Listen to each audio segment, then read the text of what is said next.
gran benvinguda a tothom, novament, per ser aquí. Moltes gràcies per estar presents en una nova edició de CEFER Barcelona.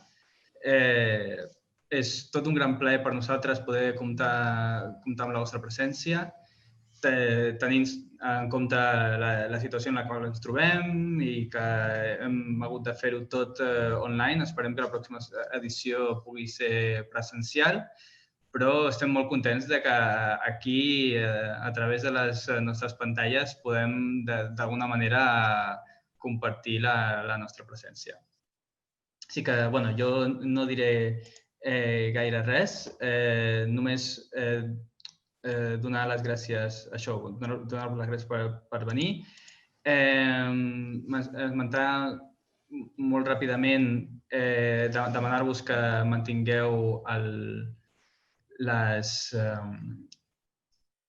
micròfon en silenci al llarg de la presentació. I en quant a les càmeres, veig que bastants ja la teniu posades, cosa que ens encanta. Si la voleu tenir encesa, genial, però tampoc és necessari, així que depèn de vosaltres.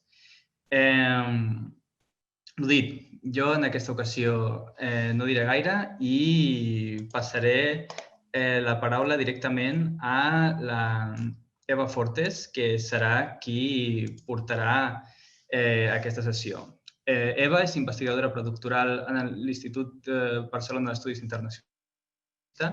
És llicenciada en Literatura Comparada i Lingüística i ha estat directora i editora de la cooperativa d'escriptors Cristiani a Nova York, on ha publicat Wealth el 2016, una antologia sobre els efectes personals, polítics i artístics de l'actual distribució de la riquesa. És membre de Mosaica i de l'equip organitzador de CEFER des de l'any 2017. Així que, amb això dit, t'ho passo directament a tu, Eva. Moltes gràcies per estar aquí presentant i gràcies a les ponents per ser-hi. Moltes gràcies a tu, Marcel. I gràcies a tothom per estar aquí acompanyant-nos, com ha dit Marcel. Aquesta tarda la sessió la farem en castellà, así que voy a cambiar ahora al castellano. Tenemos una sesión muy emocionante esta tarde, que tenemos aquí presentes la traductora y la editora de una nueva traducción de Tillie Olsen, que era una mujer judía estadounidense al principios y a mediados del siglo XX en Estados Unidos, que la tenemos como una tesoro nacional, como dicen ahí, y esta nueva traducción la ha hecho Blanca Gago. Bueno, y del libro, el libro en inglés se llama Tell Me a Riddle, que se ha traducido por Dime una adivinanza. Y vamos a hacer una conversación entre Blanca y Magda, que voy a presentar ahora mismo, pero también queremos abrirlo al final de la sesión, o la segunda mitad, mejor dicho, la segunda mitad de la sesión, para tener una conversación entre todos. Así, entonces, no seremos aquí pues las personas importantes y luego se escucha y se calla. No, aquí todos participamos, todos podemos preguntar, podemos estar de acuerdo, estar de desacuerdo, insultar mejor no, pero participar sí. Entonces, lo que voy a pedir es, todo el mundo debe ver aquí al fondo de la pantalla algo que dice chat. Entonces, si surgen preguntas, dudas, quejas, a la primera mitad, mientras están presentando y dialogando Magda y Blanca, pido que se ponga ahí, pero si quieren hacer alguna pregunta, alguna intervención, pueden poner directamente un interrogante y así al final de esa primera parte yo puedo nombrar y pueden hablar en su propia voz en vez de que yo esté aquí leyendo sus preguntas. Si eso a alguien le incomoda y prefiere poner la pregunta y que se responda, pero sin tener que decirlo, no pasa nada. Pon la pregunta entera y la presentaré yo. Entonces... Qué bien todas estas opciones. Maravilloso, ¿no? Eva. Entonces, bueno, ya no diré más. Voy a presentar primero a Blanca y luego a Magda y pasaré la palabra a Magda. Entonces, Blanca Gago es investigadora literaria y traductora. Ha publicado Rara Avis, Retablo de Imposturas, en el 2009, sobre los límites entre realidad y ficción.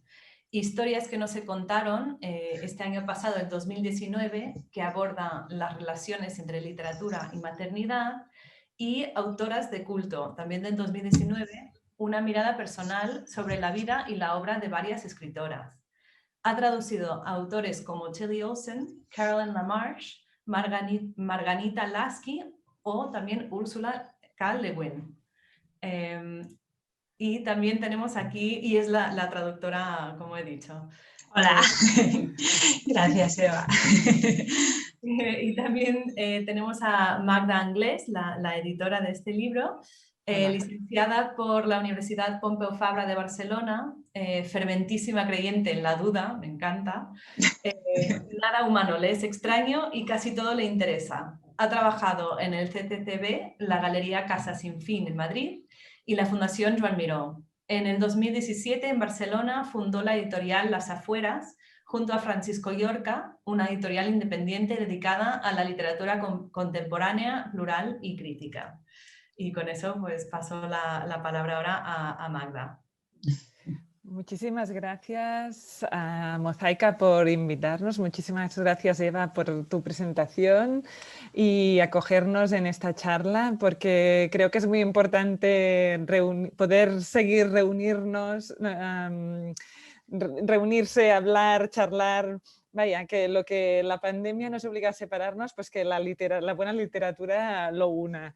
Así que es un placer estar con vosotras y con Blanca aquí hoy para hablar de esta mujer inacabable que es Tilly Olsen.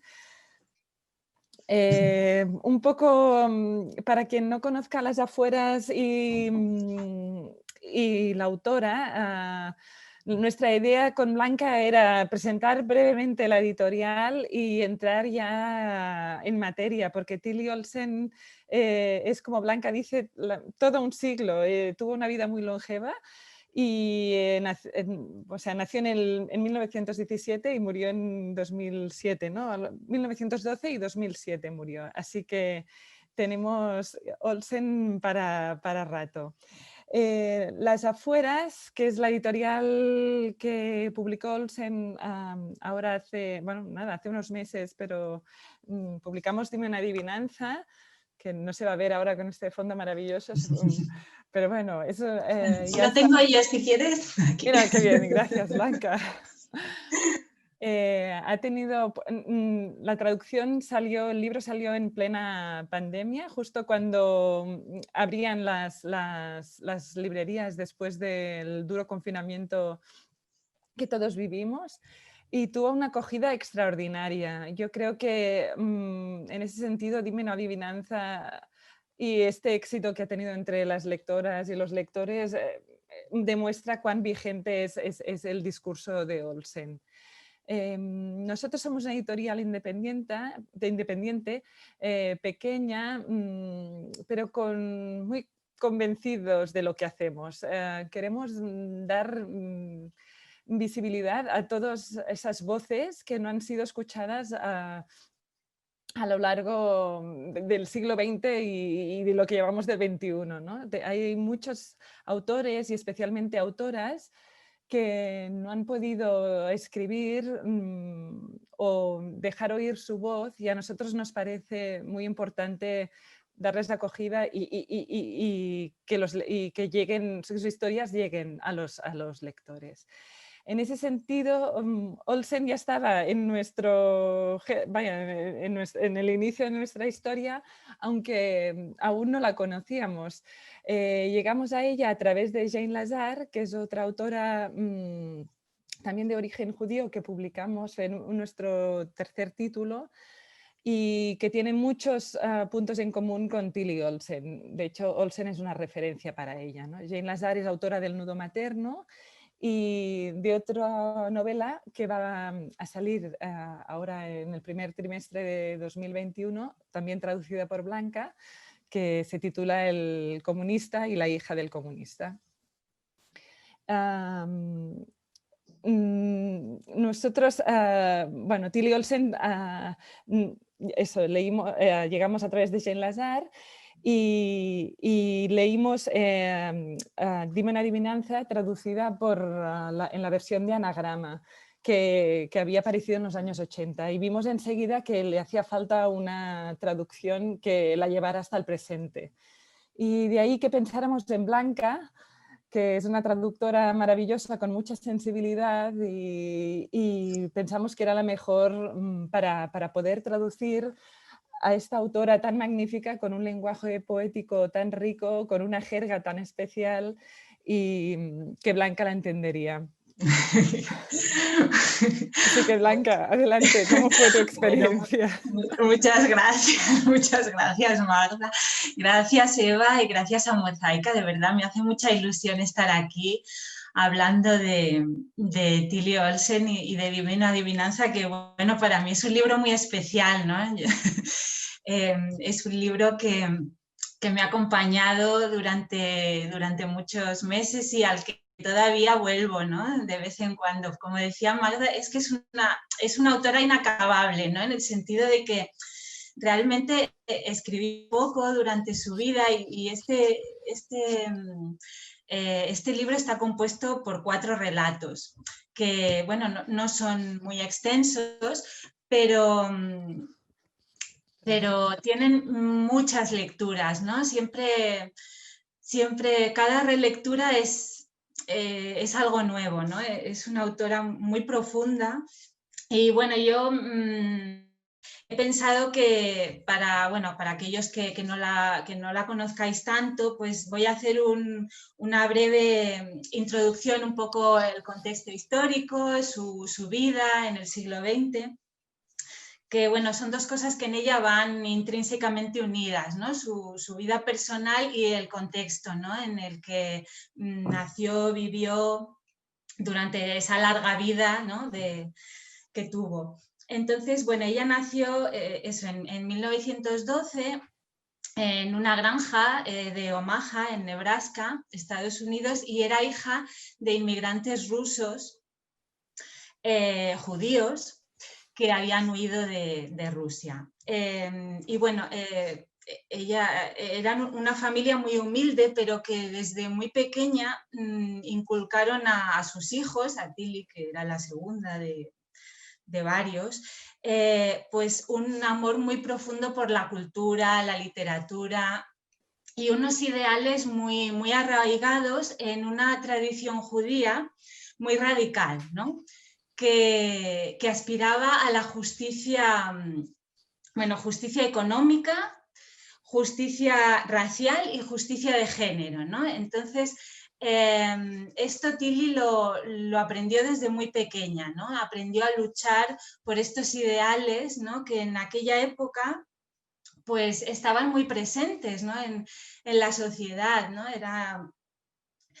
Eran unos valores muy, muy arraigados en esta tradición judía más radical y también muy próximos al socialismo, el comunismo, que bueno, sus padres de hecho fueron militantes del Partido Socialista, su padre tuvo un cargo en Omaha de secretario. También los valores del sindicalismo, que por entonces empezaban a pisar fuerte, ¿no? El sindicalismo y el feminismo, aunque no tenía quizá ese nombre, ¿no? Pues ya también esta justicia, esta igualdad de género, Tilly Olsen se la inculcaron también desde muy pequeña, ¿no? Y eso conformó un acervo ahí de valores que ella, bueno, a las que ella fue muy fiel durante toda su vida y que ella quiso plasmar también desde muy joven en su literatura, ¿no? En su literatura y ser fiel en su vida, ¿no? Fue, además de escritora, una gran activista desde muy joven y hasta el final de su vida, ¿no? Y bueno, pues entonces, bueno, ella no, como su familia era muy humilde, no pudo acceder a la universidad y después de la educación secundaria, pues se lanzó, digamos, al mundo y enseguida tuvo claro que ella quería usar la palabra para transmitir todo eso, todo ese legado, todos esos valores que ella llevaba dentro, ¿no? Y que, bueno, ella sabía que tenía algo que aportar, ¿no? Que podía, a través de su experiencia, podía llegar a los demás y podía hacer oír su voz, ¿no? Y esto fue algo también que la acompañó durante toda su vida, incluso ya veremos en las épocas más duras, ¿no? Cuando todo, digamos, se confabulaba para negarle esa voz, ¿no? Pues ella la guardó ahí, la cultivó y por eso ahora pues podemos disfrutar de su literatura, ¿no? Que sigue muy vigente, es una voz que todavía se oye con plenitud, ¿no? De Y hecho, Blanca, también es significativo todo el tema del activismo, que su primer texto publicado se titula La huelga, ¿no? Si no me equivoco, The Strike, con esto que tú comentas de transmitir todos estos valores de justicia social, feminismo. Ya empieza muy encarrilada, también en un momento en los años 30, muy convulsos, pero como de unas... Aún hay mucha esperanza, ¿no? En todos estos ideales y que realmente el comunismo o una sociedad más igualitaria pueda tener lugar. Y los editores además están dispuestos a publicar mujeres, ¿no? O como muy interesados, porque enseguida ella encuentra a alguien que le publica. Y ¿no? Sí, sí. Sí, de hecho ella enseguida empieza a publicar desde muy joven y adopta desde el principio un punto de vista muy personal, ¿no? Muy femenino, basado en su experiencia, pero logrando que esa experiencia íntima, ¿no? Llegue a todos, ¿no? Llegue a un público muy amplio y bueno, pues enseguida los editores se empezaron a fijar en ella, ¿no? Y le empezaron a pedir más cosas. Fue como, Dios mío, estamos ante una voz muy potente, ¿no? Una gran promesa. Por entonces ella era muy joven. Pero bueno, pues lo que pasa a muchas mujeres, ¿no? Enseguida se quedó embarazada de su primera hija, se casó con Jack Olson, líder sindical. Se instaló en la costa este, aunque bueno, se mudaría muchas veces a lo largo de su vida. Y bueno, y tuvo que empezar a ganarse la vida encadenando una serie de trabajos pues muy precarios, con dificultades económicas. Y después de esa hija pues vendrían otras tres, ¿no? Ahí empieza pues un poco la época más dura, pero bueno, ella nunca dejó aunque dejó de publicar, ella nunca dejó de pensarse como escritora, ¿no? De cultivar esa voz, aunque fuera bueno, pues en los ratitos antes de acostarse, en los viajes en tranvía hacia el trabajo. Ella siempre tuvo una gran confianza. Yo creo que ella confiaba mucho, ¿no? en su voz. Sabía eso, que tenía algo ahí que podía compartir con los demás, ¿no? Y nunca dejó de luchar por conseguirlo, ¿no? Y bueno, pues esta época tan dura, tan precaria, ¿no? En que incluso, bueno, visitó la cárcel, bueno, fue...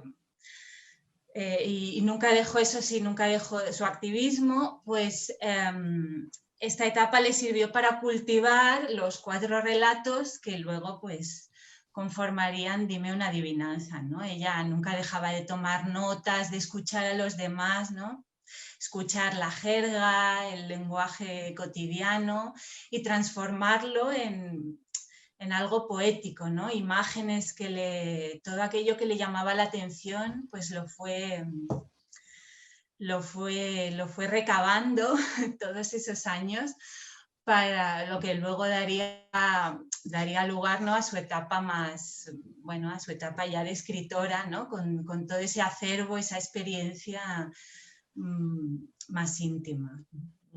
Sí, su hija lo cuenta, ¿no?, en algún lugar, que su madre siempre llevaba papelitos de distintos colores, ¿no?, en los que anotaba pues cómo hablaba el vecino, como una expresión que había oído en la tienda, y luego todo esto aparece en los personajes y los hace súper ricos y de pronto te dan ese carácter, ¿no?, o te remiten a un mundo con justo esa palabra, ¿no? Sí. A mí me interesa mucho también lo que cuentas de cómo ella con 4 hijas y toda esta carga, ¿no?, de trabajo, tanto fuera de casa como dentro de casa, Exacto. ¿no? Sí. El remunerado y el no remunerado. Y al mismo tiempo la esperanza que ella mantiene de poder seguir escribiendo, ¿no?, aunque sea a trompicones, arañando algo de tiempo. Ella está convencida de que puede contar algo y es sin duda lo que hace que, claro, su primer cuento llega a los 43 años, que ya es o sea, ya no es una jovenzuela, pero entonces tiene todo el pozo de la experiencia y es como deslumbrante, ¿no?, que es el primero, ¿no? I stand here ironing, ¿no? Que lo hemos traducido, pero estoy aquí planchando, que es la historia un poco... Bueno, es la historia de su hija, ¿no?, la relación madre-hija, seguro que las que lo habéis leído, ¿no?, identificáis algo, ahí hay algo muy personal, ¿no?, de cómo ella muchas veces, cómo ha hecho lo que ha podido, ¿no?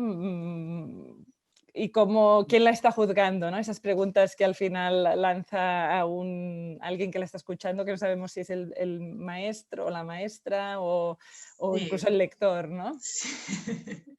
Sí, en esos años tan duros ella siempre mantiene la esperanza, ¿no? Que también los años 40 luego ya son unos años de pérdida de ideales, desencanto, ¿no? La Guerra Fría, la Segunda Guerra Mundial, son unos años muy difíciles y ella siempre mantiene la esperanza, ¿no? Tanto en esos ideales que nunca abandona como en su propia voz, ¿no? Y sí, es justo cuando ya tiene 40 cumplidos o así, que ya sus hijas pues ya son un poco más mayores, ya no tiene esa crianza tan dura, pues ya se puede plantear apuntarse a un curso de escritura creativa. Y bueno, y ahí es donde vamos, en ese curso ya luego es como un trampolín que la lleva a su primera beca de escritura en Stanford. Y ahí es donde por fin puede conseguir algo de tiempo para escribir, ya dar forma final a estos 4 relatos, ¿no?, que se publicaron en 1961, Dime una adivinanza, que son 4 relatos. Aquí estoy planchando, Qué barco marinero, Oh sí, y el último, que es el más largo, también el más conocido, creo yo, que da título al libro, ¿no? Dime una adivinanza. Sí, y ahí empieza, pues, digamos, la segunda vida de Tilly Olsen, ¿no? Sí. Su vida ya como escritora, ya casi con 50 años, porque entre unas cosas y las otras, pues ya casi son 50 años. Y Dime una adivinanza, pues tuvo un éxito inmediato, ¿no? Enseguida, no tanto de ventas, pero sí de prestigio. Enseguida ella la situó estos 4 relatos en un lugar preeminente, ¿no?, de la literatura de aquella época, porque ella era una precursora, ella con ese punto de vista femenino, con esa experiencia, claro, que había labrado durante tantos años y que muchas veces se alejaba de lo que era común en esa época, de un punto de vista, digamos, pues más acomodado, más burgués, que era desde donde escribían la mayoría de escritores en esa época, ¿no? Ella aportaba en esos momentos una experiencia valiosísima, ¿no? Y una visión de la realidad cruda, aunque lanzadora, pero muy cruda, ¿no? Que reflejaba todas sus vivencias hasta ese momento, ¿no? Y eso enseguida pues fue como un descubrimiento sobre todo para muchas mujeres, ¿no? Que echaban de menos, esto lo cuenta Jane Lassalle en el prólogo, ¿no? Echaban de menos una voz que las definiera, ¿no? Todas esas cargas de la maternidad, la ambivalencia, lo duro que es a veces, pues eso, compaginarlo todo, ¿no? Las inseguridades que sentimos como madres, las injusticias, ¿no? Asuntos que en realidad son muy esenciales, ¿no? Temas que enseguida nos conmueven y que compartimos todos, ¿no? Porque ella desde su experiencia sabe captar lo más esencial y convertirlo en algo universal, ¿no? A través de un lenguaje muy poético, muy trabajado, muy denso, ¿no? Yo creo que cada frase suya, por eso decía antes que ella merece relecturas, ¿no? Porque son cuentos cortos, pero muy densos, ¿no? Que dicen muchísimas cosas y usa un lenguaje maravilloso para escribir, pues, sobre lo más esencial del ser humano. Sí, yo creo que esto es, lo comentábamos antes, ¿no? Que es lo que acerca más al lector o a que, o sea, que sea tan directa, que sea tan cotidiano y que vea esa profundidad, ¿no? Y luego, ¿no? Cómo trata todos los temas, lo de cuidar, acompañar en la muerte, todo, ¿no? No sé, es muy conmovedora. Creo que trabajó muchísimo pero logró bueno, estaba muy lograda, ¿no? Al final esa prosa. Sí, se nota por eso que la ha trabajado durante muchos años, la ha pensado mientras plancha, porque seguro que mientras ella planchaba estaba imaginando ese relato que luego por fin pude escribir, ¿no? Bueno, ella contaba, ¿no? Que el momento de la plancha para ella era el momento de cuando no la interrumpían porque era de noche, las niñas estaban en la cama y entonces que casi el primer relato, ¿no? Imita el movimiento de la plancha, ¿no? Arriba y abajo. Sí que es verdad, lo contaba en una entrevista. Nunca perdió el sentido del humor, ¿eh? Porque con todas las cargas domésticas también eso que... en alguno de sus, también comentaba lo de que había liberado más esclavos o más esclavas la Bendix, que es una lavadora, que Lincoln, ¿no? O sea, porque claro, en sus 4 hijas sin lavadora, o sea, el trabajazo que debía ser eso, me cuesta imaginarlo, ¿no? Sí. Sí, desde luego. Y bueno, pues entonces esa publicación en 1961 ya pues le proporcionó una serie de becas que fue también encadenando, igual que antes había encadenado trabajos precarios y mal pagados, pues ahora pudo encadenar una serie de becas que le permitieron pues más que escribir, porque ella realmente no tiene una obra muy prolífica, no publicó muchísimo, pero sí investigar, ¿no? Investigar y dedicarse a ayudar a otros escritores, ¿no? Eso ella lo tenía clarísimo, ¿no? Que ella había tenido una segunda oportunidad y ahora debía ayudar a otros cuyas voces pues habían quedado también relegadas, enterradas, ¿no? A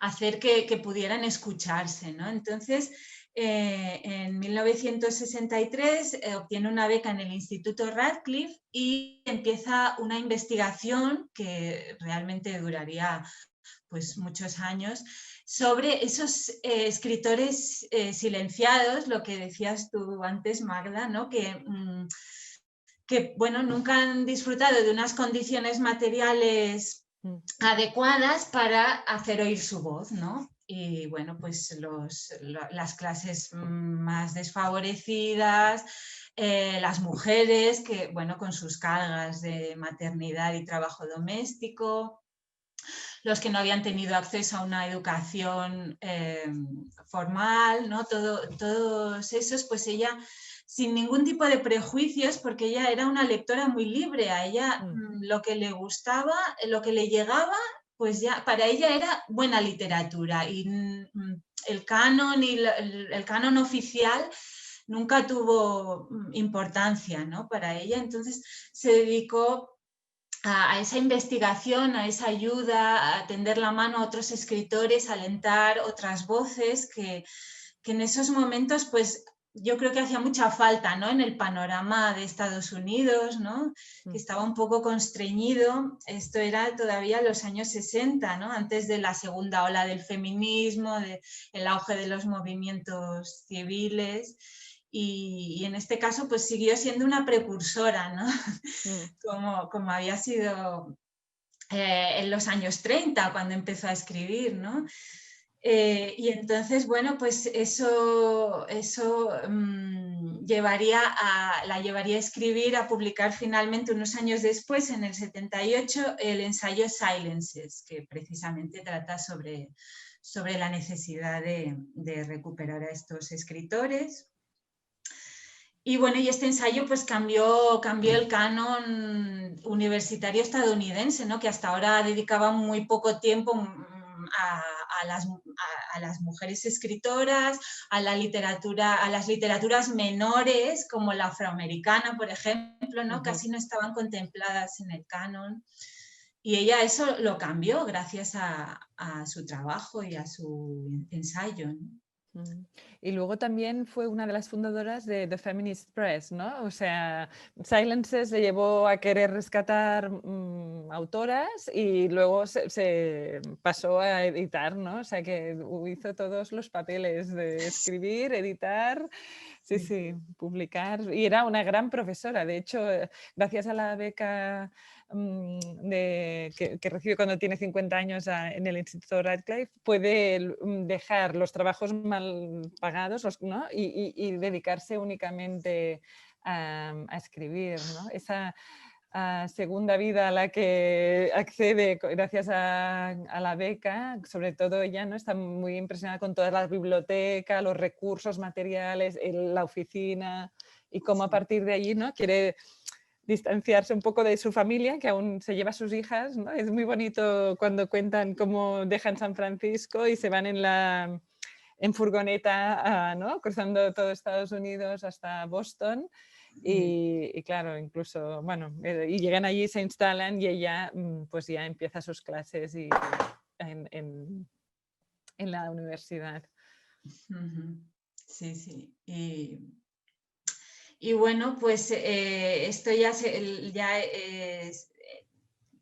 nos ponemos un poco en los años 70, que es cuando afloran todos esos movimientos por los derechos civiles, la segunda ola del feminismo, que hubo, bueno, varias mujeres que, digamos, lo lideraron. Ella siempre se consideró feminista, pero desde un punto de vista muy, muy personal, ¿no? Como muy íntimo y muy inclusivo, ¿no? Muy inclusivo de todas las mujeres.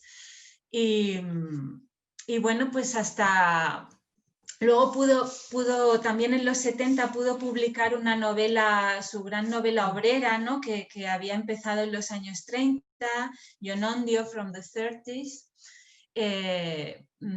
La publicó también en estos años y bueno, y se dedicó básicamente a eso, a la enseñanza universitaria y la lucha por recuperar voces de otros escritores, ¿no?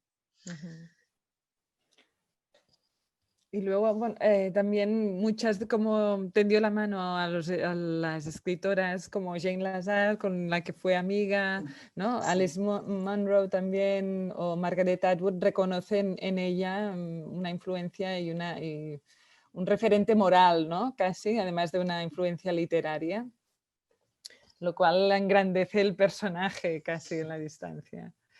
Y esta mañana una anécdota que me contaba Blanca, que nos ha hecho reír bastante, porque también hablábamos de cómo los cuentos de Tilly bueno, siguen siendo vigentes, pero cómo era la frase de Wilde, que la ficción imitaba la realidad, ¿no?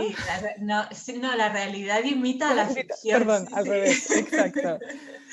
Porque, no sé, supongo que todos habéis leído Dime una adivinanza con todos... Bueno, que creo que también se lee de forma muy personal, ¿no? Que todos nos hemos encontrado con unos abuelos cuyo matrimonio ya está muy desgastado, o familias ¿no? que se desgastan, sí, también las relaciones, o unas madres que esperan algo de las hijas y las hijas no se lo pueden dar, y al revés, ¿no? Y Blanca me comenta, bueno, no sé si vamos a hablar, ¿queréis dejarlo aquí o queréis comentarnos alguna otra cosa? Pues las lectoras, que veo a Antonia por aquí, y me ha parecido ver a alguien más, pero si queréis abrir, o si queréis, Eva, bueno, pasar a hacer alguna pregunta, como queráis. Vale, yo voy a abusar un poquito porque yo tenía unas preguntas, así que si no les importa si pregunto, pero es buen momento para repetir lo que dije al principio. Si alguien quiere hacer una pregunta, simplemente poner en el chat, poner un interrogante, y entonces ya pasaré la palabra para que podamos participar todas. Y mira, voy a poner ahora, que se me olvidó antes, poner los enlaces aquí en el chat, y así saldrá para todo el mundo también. Aquí tenemos los enlaces de Mosaica si queréis participar. Tenía unas preguntas sobre todo para Blanca, la primera para Blanca, porque bueno, como has dicho, la voz, primero la voz que tenía Tilly Olsen es tan fuerte, o sea, es una manera de escribir muy diferente, no es una voz narrativa o no sé, o sea, lees Tilly Olsen y sabes que esto es suyo. Y ella también, como has dicho, pues ella escuchaba mucho las voces del barrio, las voces de los obreros, las voces de los vecinos, para poder presentar eso en su obra. Y como traductora, te quería preguntar cómo has logrado comunicar y transmitir eso, porque a mí me fascina este poder que tienes de poder poner lo que en un idioma parece que solo se podría decir así, pero entonces lo pasas a otro idioma y también llega. Entonces no sé si quería... Sí, bueno, en este sentido, la verdad es que Tilly Olsen es todo un reto, ¿no? Para una traductora es un reto, y a la vez es un regalo, porque, bueno, pues te permite una gran creatividad, ¿no? Tienes que poner también mucho de tu parte para lograr crear ese efecto, ¿no? De que ella crea en el inglés, pues crearlo en tu lengua, en este caso el castellano, ¿no? Entonces, ella, bueno, a mí me inspiró mucho sus imágenes poéticas, y su lengua cotidiana, pues también está muy marcada por el ritmo, sus frases muy cortas y a veces pues un poco cortantes, ¿no? Y eso fue perfecto, ¿no? Pero a la vez disfruté muchísimo, porque trabajé mucho los diálogos. La verdad es que yo quería que los diálogos fueran literarios, pero a la vez llegaran al lector, ¿no? Como algo cercano. Y yo creo que que ella es una maestra para los diálogos, y eso fue, bueno, pues eso pues requirió un trabajo por mi parte, ¿no? Pues muy intenso, pero muy creativo, porque claro, no existe en realidad, claro, en español no existe una influencia yiddish, ¿no? Palpable que podamos trasladar así fácilmente, ¿no? Que sea equivalente. Entonces, bueno, pues yo me basé mucho en eso, en la cotidianidad, en el ritmo y bueno, y las imágenes poéticas que también pues trabajé mucho, ¿no? para que pues provocaran ese efecto, y son muy literarias pero a la vez muy cercanas, muy conmovedoras, ¿no? Y en ese caso, pues ya digo, es una autora que es un regalo traducirla, porque, bueno, saca toda la creatividad que a veces no te permite una traducción, ¿no? Porque tienes que ceñirte, pues ella no, ella al contrario, te da una libertad que, bueno, que es maravillosa. Sí. Pues excelente, me encanta. Bueno, y lo que dices eso de el yiddish que se nota, o sea, leyendo lo que... Sí, Sí, sí. totalmente. Mi otra pregunta era para Magda, creo, bueno, para las dos, pero un poco más para Magda representando la editorial. Que la pregunta es un poco ¿por qué ahora? O sea, ¿por qué traducir a Tilly Olsen ahora y aquí? ¿Sabes? O sea, ¿qué es lo que nos puede contar? ¿Qué es lo que nos puede decir a nosotras aquí en Barcelona, aquí en Cataluña o en España? Que no sé si tienes un poco pensado eso, o sea, que...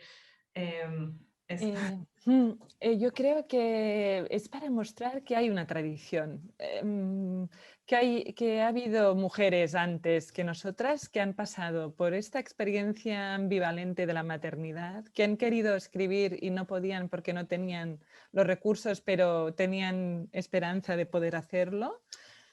Mujeres que han considerado que lo que hacían era importante, que cuidar era importante y que además tenía el mismo valor que trabajar y lo ponían en el mismo plano, ¿no? Y a mí me interesaba mucho esta naturalidad con la que Olsen reivindica los cuidados. Y desde el inicio, o sea, con maternando, digamos, o criando a niños, como cuando envejeces, ¿no? O sea, desde el primer cuento al último.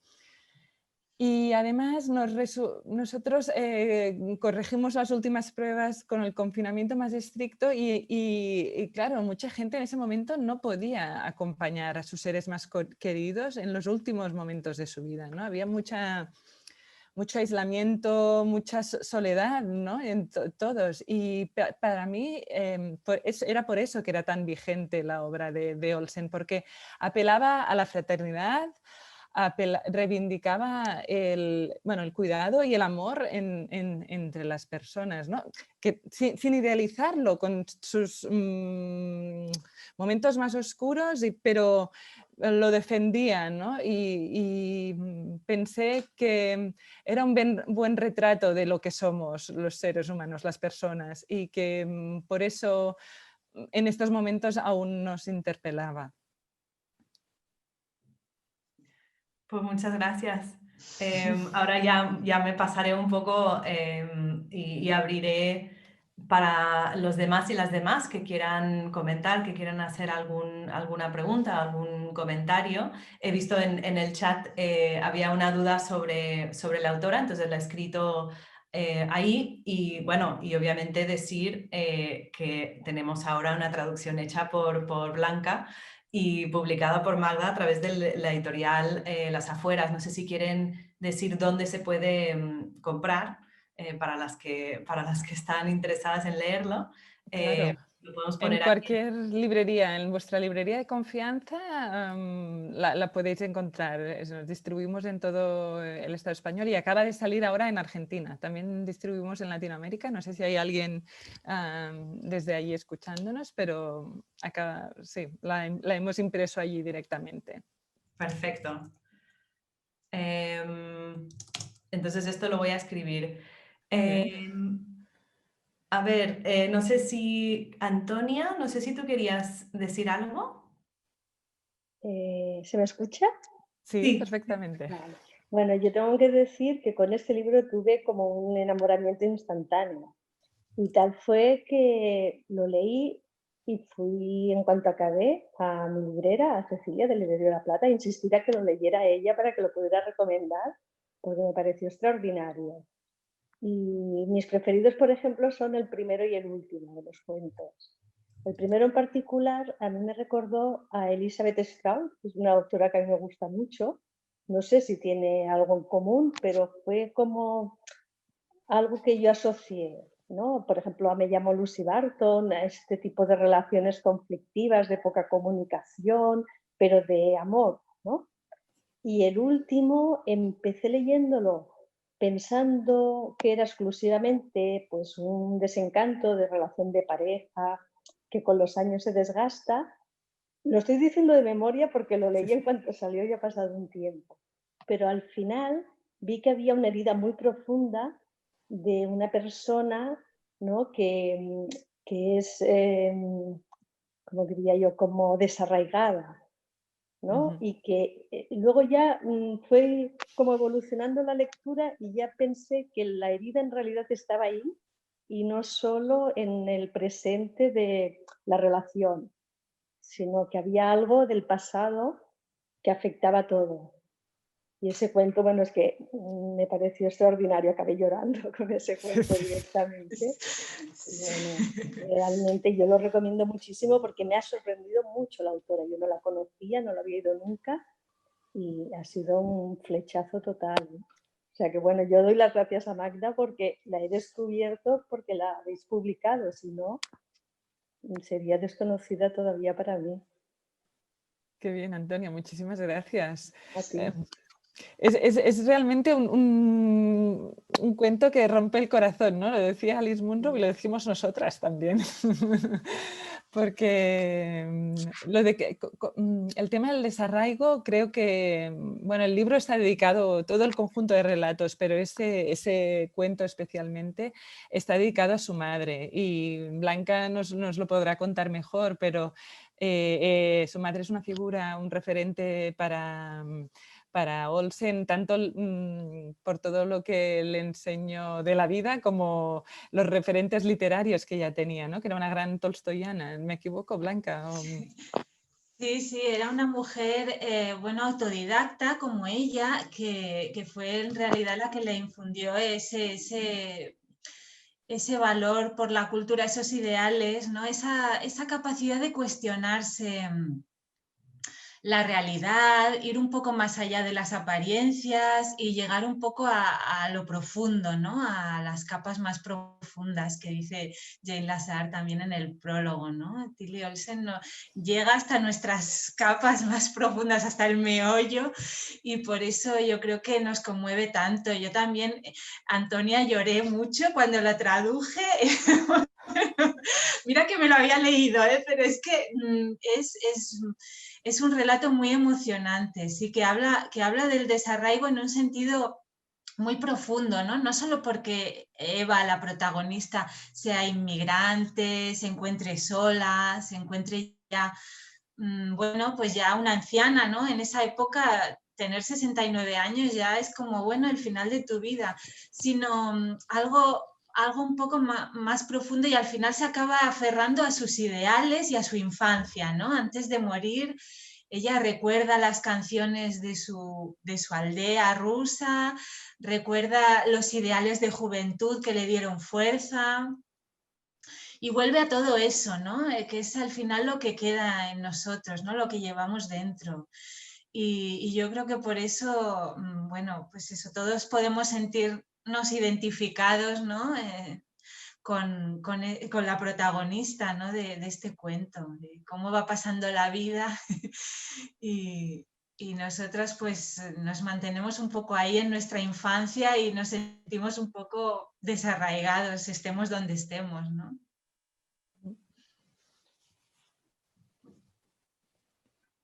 Pues sí, yo no sé si hay otra persona que tenía una pregunta. Yo sí que tenía una, si no hay otra. A mí, porque estaba buscando cuando propusieron hacer esta mesa aquí en Sefer, estaba buscando un poco los vínculos porque para mí la idea de Tilly Olsen y bueno, también su política y la época que vivía, para mí tiene mucha conexión con Cataluña también. Y a mí me viene mucho, no sé si viene de algo, pero me parece que hay muchos paralelos entre la vida de Tilly Olsen y la de Teresa Pamias. Mira, no lo había pensado así.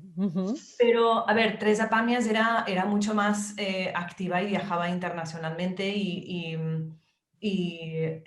es que era muy prolífica, no como Tilly Olsen, y su voz no era tanto de lo que oía del pueblo, pero sí que escribía mucho de lo que ella veía, de lo que ella experimentaba, lo que ella veía, de lo que estaba pasando a la gente a su alrededor.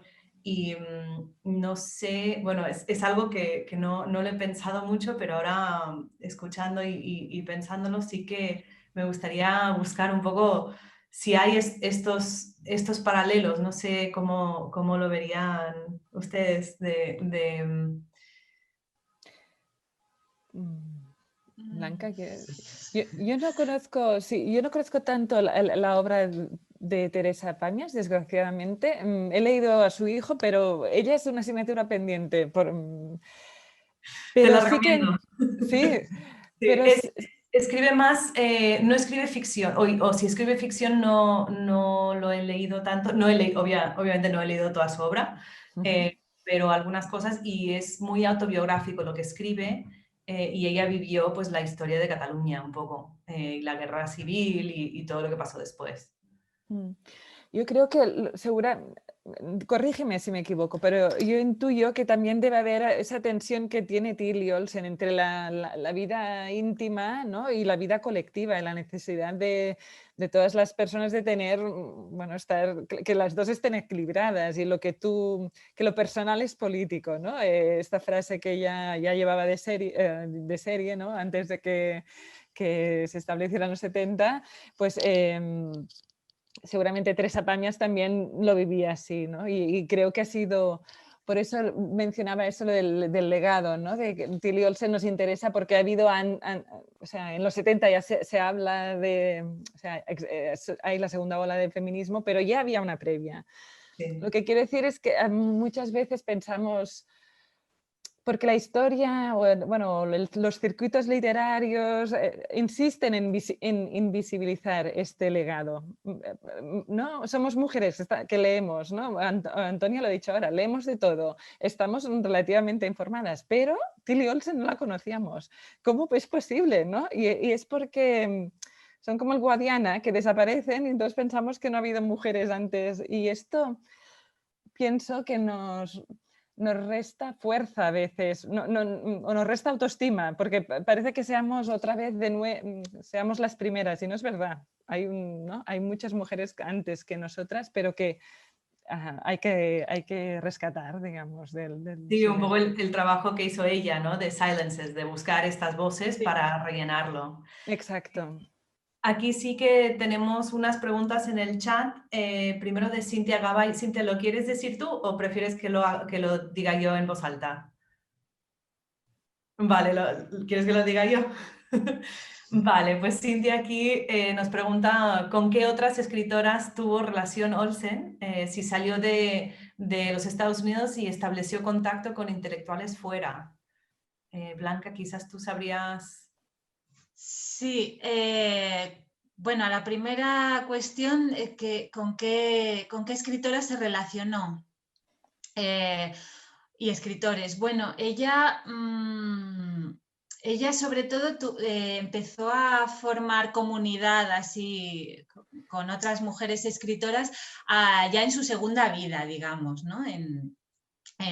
Cuando empezó a escribir, a disfrutar de esas becas que le permitieron escribir y lo que he comentado, la beca que tuvo en el Instituto Radcliffe, que ahora es Harvard, pues eso le permitió por primera vez en su vida prácticamente vivir en una comunidad con otras escritoras, ¿no? Conoció, por ejemplo, a Anne Sexton, con la que llevaba tiempo escribiéndose, porque Sexton leyó Dime una adivinanza y enseguida le escribió maravillada, no la conocía de nada, e iniciaron una correspondencia y eso luego le permitió acceder a esa beca, ¿no?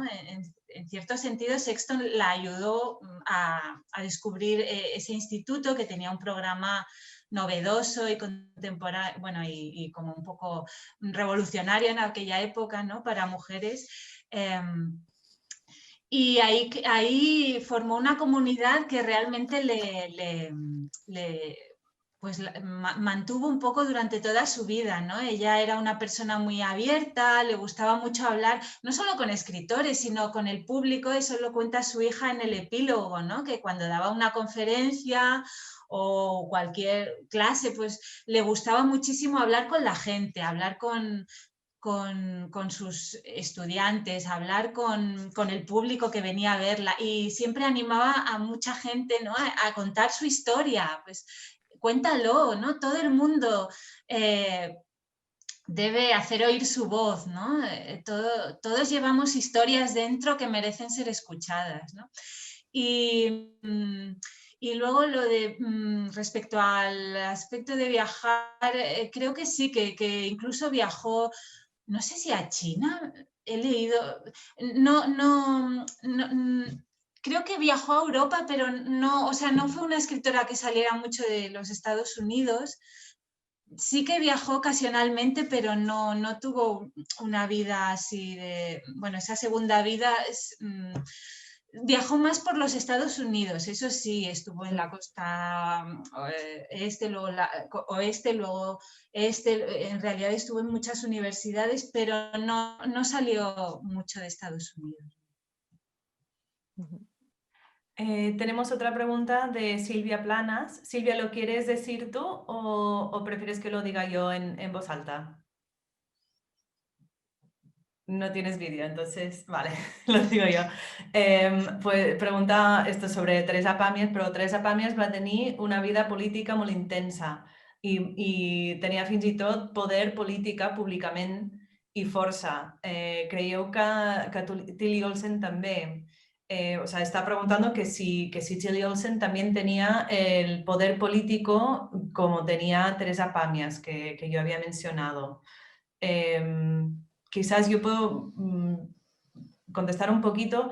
A ver, el poder político público que tenía Teresa Pàmies no creo, no. O sea, yo creo que Tillie Olsen era más privada, pero bueno, sobre todo porque Teresa Pàmies viajó internacionalmente, como hemos dicho, como acaba de decir Blanca, Tillie Olsen no tanto. Pero sí que tenía sus actividades políticas, sí que eran parecidas, o sea, las dos eran organizadoras de socialistas y para el Partido Comunista en caso de Teresa, creo que, y las dos fueron encarceladas por sus actividades de organizar, y las dos siguieron organizando trabajadores, obreros y sindicatos aún después. Entonces, en ese sentido, creo que hay algunos paralelos. Las dos se casaron con hombres que también eran muy públicamente organizadores en estos temas políticos también. Y las dos siguieron teniendo su propia voz, aunque estuvieran casadas con hombres con voces muy fuertes, que eso también creo que es importante decirlo, que no es siempre muy fácil de hacer. Pues sí. Vale, gracias Silvia. No sé si Magda o Blanca querían decir algo más sobre ese tema. Vale. No sé si hay alguna otra pregunta por aquí, alguna duda. Podemos abrirlo, no tiene que ser específicamente sobre Tillie Olsen tampoco. Podemos abrirlo no sé, yo quiero pedir que demos recomendaciones a Magda de quién más hay que publicar. Estupendo. Muy bien, Y Eva. a Blanca de quién más hay que traducir. Entonces, sí, no sé si alguien tiene ideas por ahí de otras autoras o autores que quizás no sean tan conocidos, que nos gustaría poder descubrirlos como estamos descubriendo ahora a Chili Olsen. Lo he lanzado, ¿eh? No tengo nadie en mente yo.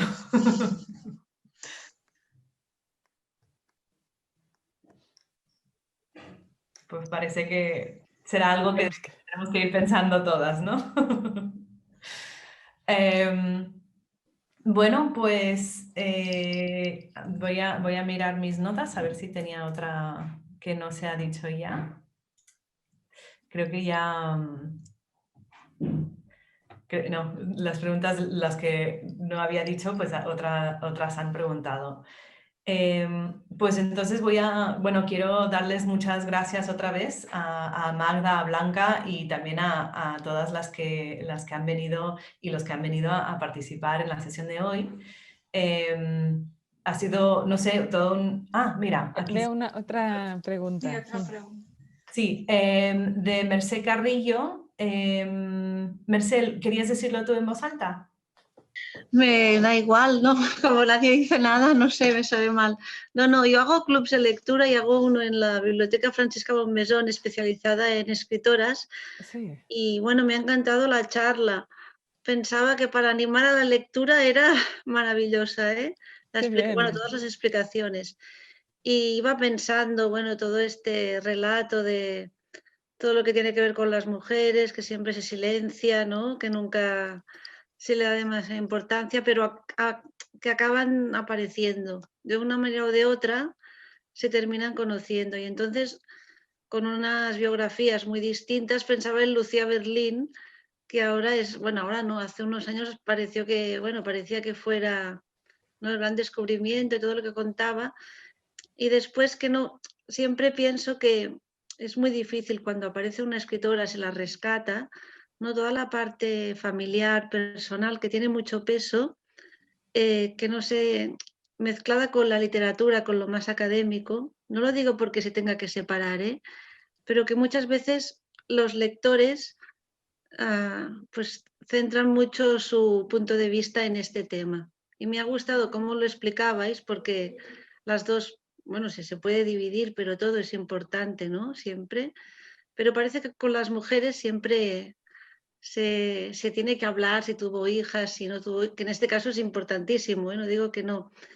Y nada, y lo de Lucía Berlín, porque mira, se me ha ocurrido, no sé. Ay, muchas gracias, Mercé, porque se me había quedado una cosa en el tintero de cuando Tilly Olsen manda su candidatura para el Instituto Radcliffe, pone como... Bueno, es una beca muy original porque es para mujeres que ya tienen familia y que tienen, es una cosa extraordinaria. Nos gustaría que alguna universidad catalana lo hiciera ahora o alguna institución, la verdad, nos encantaría. Porque son mujeres que ya han tenido hijos y que han visto su carrera profesional interrumpida por la crianza. Y les preguntan que presenten su candidatura y que argumenten sus logros, ¿no? Académicos o no académicos. Claro, Olsen no tenían formación, no tenían un doctorado ni carrera universitaria. Y entonces me parece muy audaz porque ella pone pues, los libros que ha publicado, pero también escribe todo lo que ella ha hecho en la familia. Es decir, que tiene una familia, tiene 4 hijas, es todo lo que sabe hacer de las cargas familiares. Y esto me parece muy original y muy audaz porque lo pone en el mismo nivel, ¿no? Y o sea, en la sociedad en la que vivimos, los cuidados siempre es lo segundo. Y ahora con la pandemia hemos visto que todo se para, pero los cuidados tienen que seguir, ¿no? Que la vida no se para y cuidarla tampoco se para.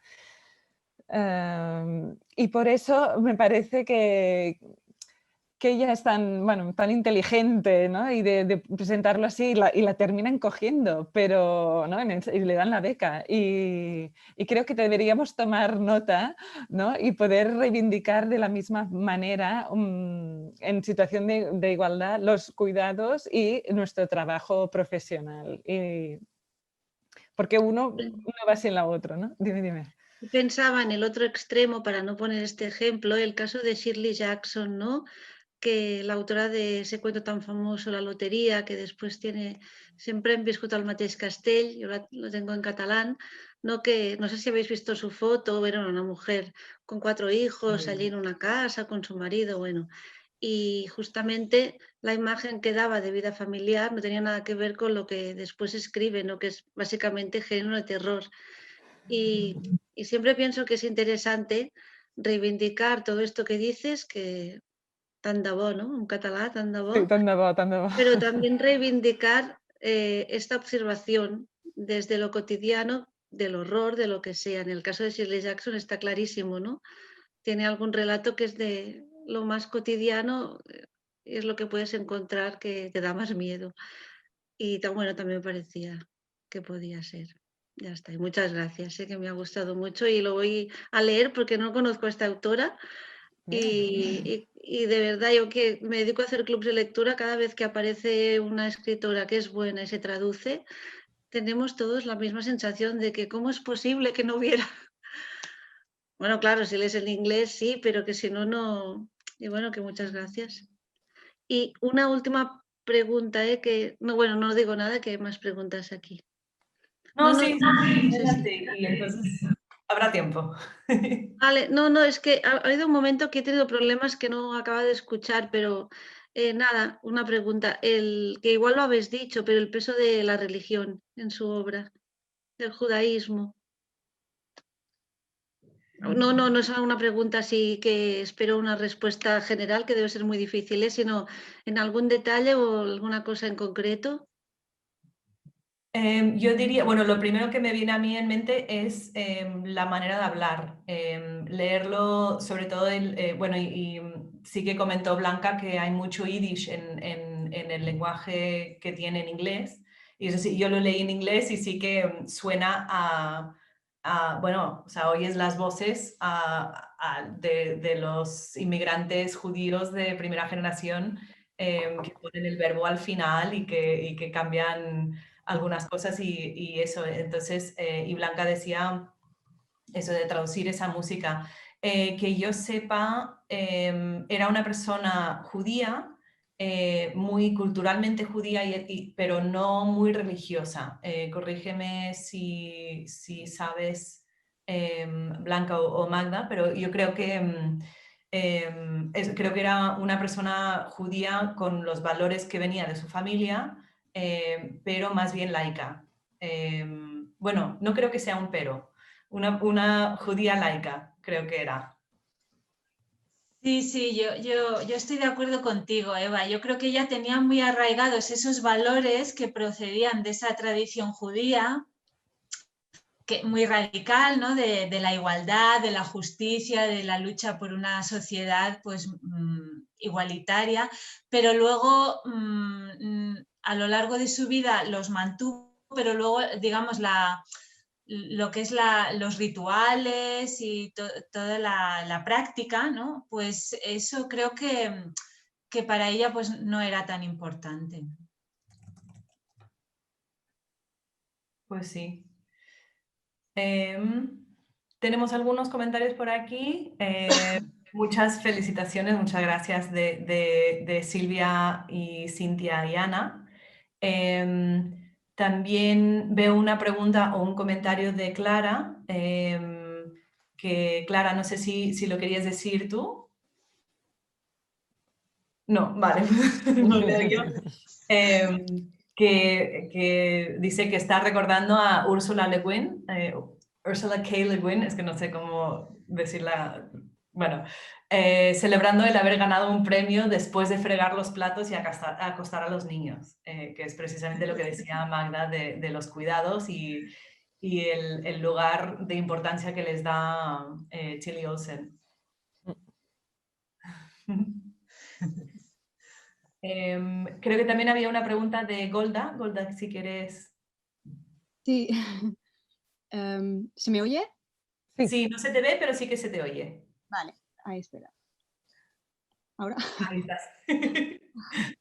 Muchas gracias por la charla. La verdad es que yo no conocía a Tilly Olson y ha sido todo un descubrimiento. Y con los comentarios que habéis comentado, que decía Magda, de autoras que no son conocidas y que ahora simplemente por publicar se empiezan a conocer, lo relacionaba un poco pues, con el fenómeno que está pasando en Estados Unidos con las escritoras en yiddish, que se están ahora traduciendo al inglés y de hecho porque se están rescatando los archivos. Y el año pasado se publicó la primera novela publicada de una mujer y de hecho ni se sabía que escribían novelas, ¿no? Que es un poco triste. Decían, ¿no? ¿También escribían novelas las mujeres? Y decías, pues claro, porque se publicó. Entonces, relacionado quizá con eso, porque sí que en los años 30 y en los 40 en literatura yiddish las mujeres tuvieron un peso muy importante en Estados Unidos.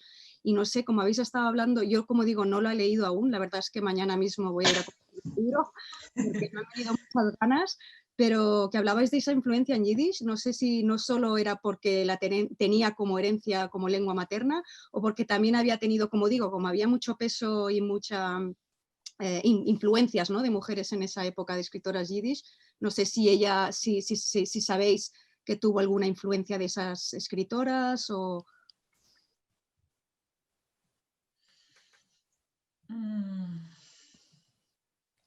O quizá lo mencionara o no, no sé, estoy tirando una pregunta porque como digo, no lo he leído y ahora mañana ya me pondré a ello, pero...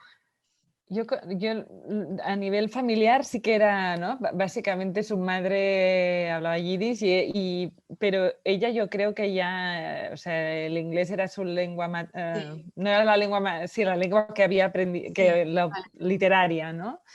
Y entonces, no sé si lo leía.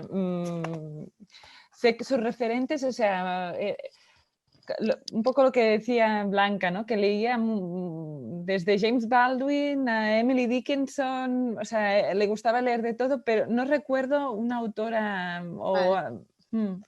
lo siento, no sé si tú, Blanca, conoces... No, yo creo que lo mismo. Ella, el yiddish, sus padres sí que hablaban yiddish en casa, ella se acostumbró, yo creo que lo entendía, pero creo que también que su lengua materna era el inglés y yo no he leído ninguna referencia a literatura yiddish o autoras yiddish que la hayan influido así muy directamente, que seguramente, pero ella tenía una visión muy que en esa época en Estados Unidos estaba muy tenía mucho auge, que era como la visión internacionalista, ¿no? A ella le gustaba tener una visión muy internacional de lo que era la literatura, y leía autores, yo creo que debía ser muy ecléctica, porque desde luego sus gustos son muy eclécticos, leía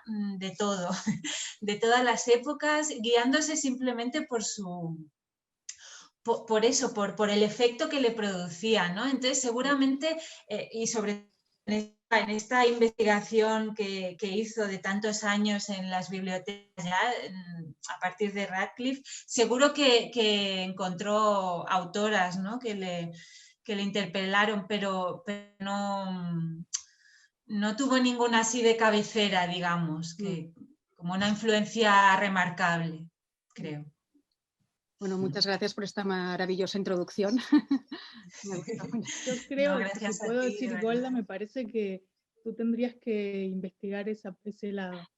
Porque los padres hablaban yiddish, probablemente había libros en yiddish en casa y siendo tan curiosa, tal vez haya leído e incluso experimentado en yiddish. No sé, me parece que vale la pena. Sí, mañana me voy a Golda, que es especialista en lo... Vale. Investigue un poco.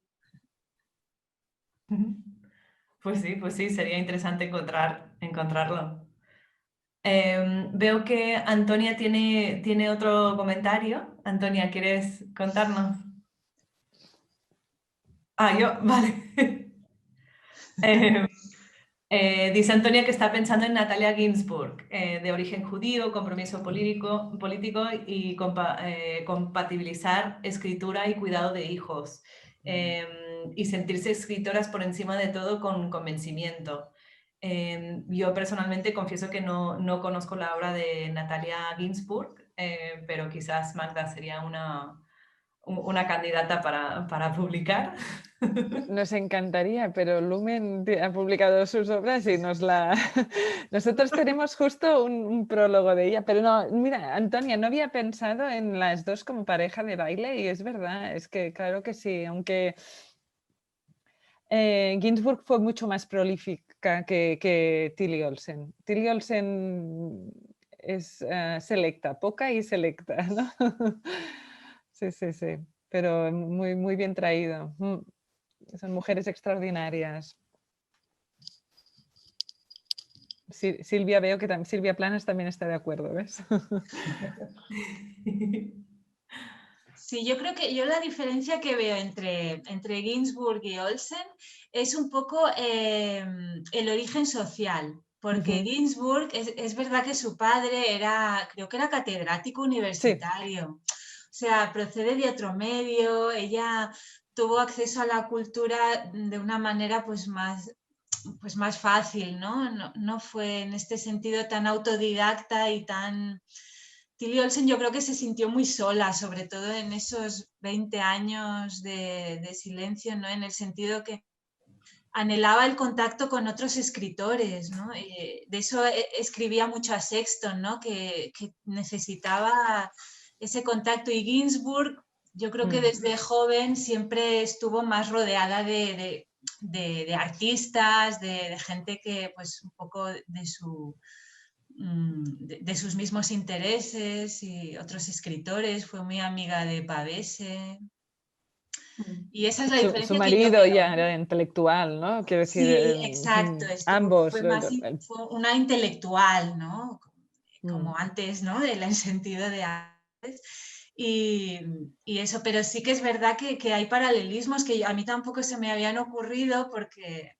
Y Ginzburg escribió sobre su vida cuando estaba exiliada ahí en los Abruzzi, ¿no? Que lo duro que luego mataron a su marido. Bueno, sí que se pueden ver paralelismos entre las dos autoras. Sí.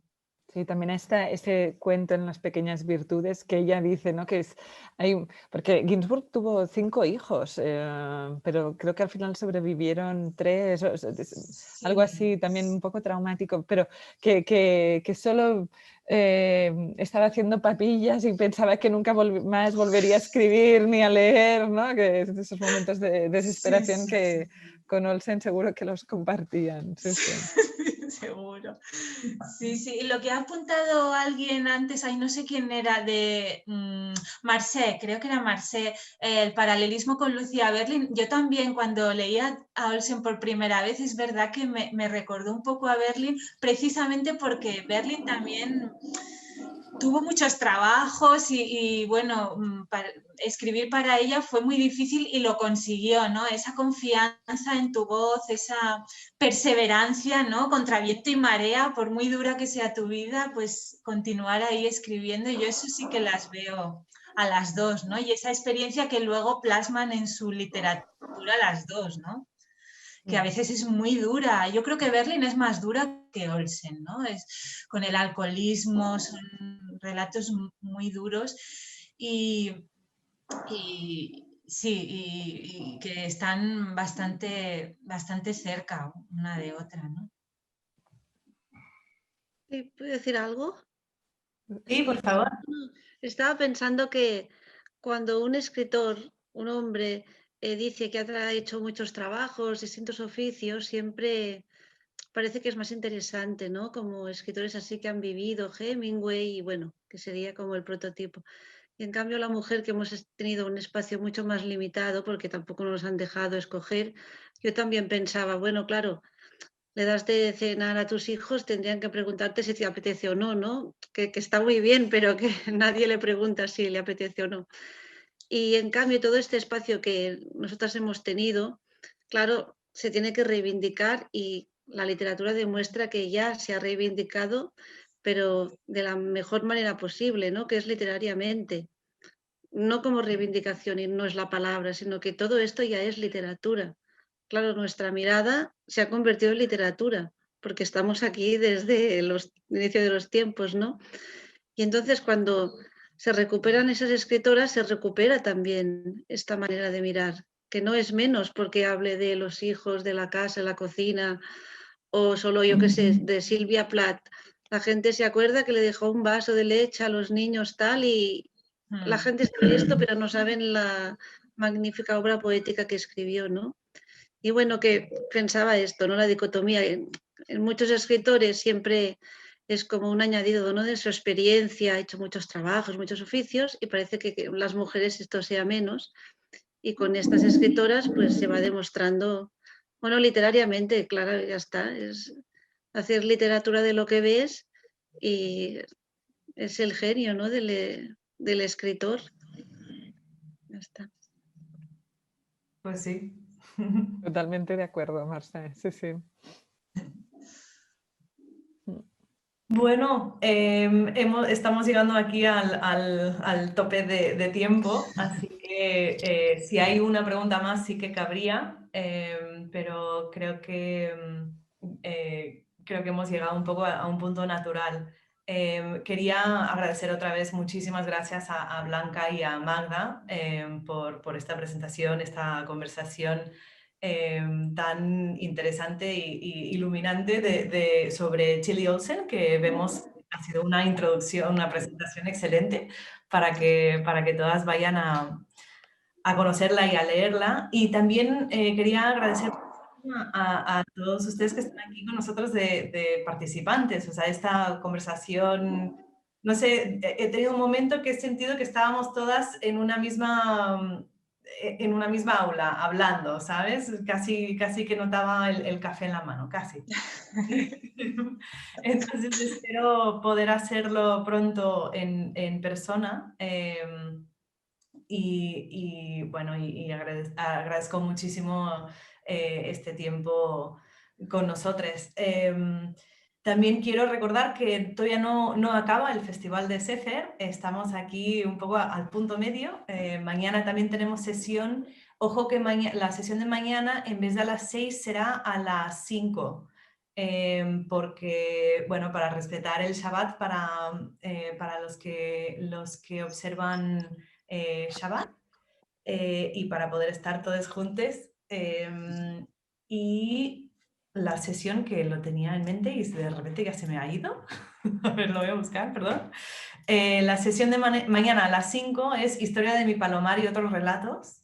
El sábado tenemos doble sesión a las 6, el reivindicatismo, erotismo femenino de Else Lasker-Schüler. Y a las 7:15, Lispector y los judíos latinoamericanos dentro de la cultura moderna. Y finalmente el domingo, que será el último día de Sefer, y con esto cerramos, será también doble sesión. A las 6, Als Musik Sex, la poesía de Salvador Espriu, traducida al hebreo. Y finalmente a las 7:15, sobre el concepto de la historia, leer de nuevo las tesis de Walter Benjamin. Entonces espero que si os ha interesado esta charla, pues que vuelvan a las que quedan. Estupendo. Muchísimas gracias a vosotras. Muchas gracias, ha sido un placer. Sí, muchísimas gracias. Nos hemos sentido muy acogidas y acompañadas. Me alegro mucho, qué bien. Pues de nuevo, muchas gracias. Voy a poner aquí otra vez los enlaces para conocer un poco más de lo que estamos haciendo en Mosaica y nos vemos muy pronto. Que tengamos buena noche. Igualmente, chao a todas. Chao.